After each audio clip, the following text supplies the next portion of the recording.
puis encore on fait obstacle au développement de nos régions, ne permettant pas d'avoir un pourcentage de redevances dans nos villes, dans nos MRC, pour nous donner des nouveaux outils fiscaux. Ça, c'est un manque important. L'Abitibi-Témiscamingue accueille tiennement le projet de loi 63.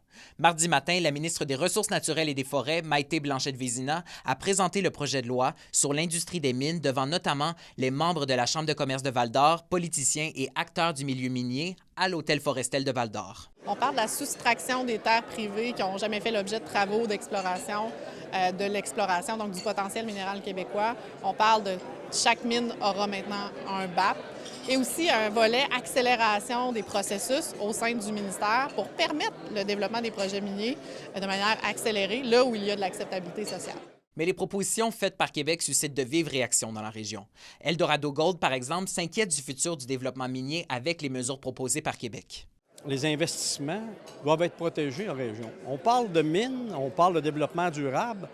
D'ici 10 ans, si l'exploration avance pas à grands pas, bien, il ne restera plus grand mine d'ici 10, 12, 15 ans. Des élus municipaux déplorent le fait qu'une clause sur les redevances aux municipalités n'ait pas été pensée.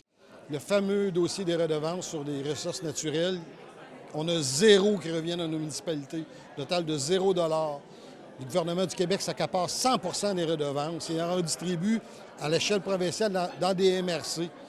30 millions sur 1 milliard qui est perçu, mais rien dans nos villes directement. Et pour la coalition Québec Meilleure Mine, le gouvernement provincial n'accorde pas une assez grande place au développement durable dans la mouture actuelle du projet de loi. De notre analyse, basée sur nos recommandations qu'on avait faites il y a de cela un peu plus d'1 an, on constate qu'à peine 10 % de ce qu'on demandait s'y retrouve. C'est pour ça que ce matin, j'ai pris la parole pour dire, attendez, là, avant de présenter ce projet de loi-là comme harmonieux ou durable, il faut travailler là, afin d'atteindre ces objectifs-là, parce qu'en ce moment, ce n'est pas ce qu'on trouve sur la table.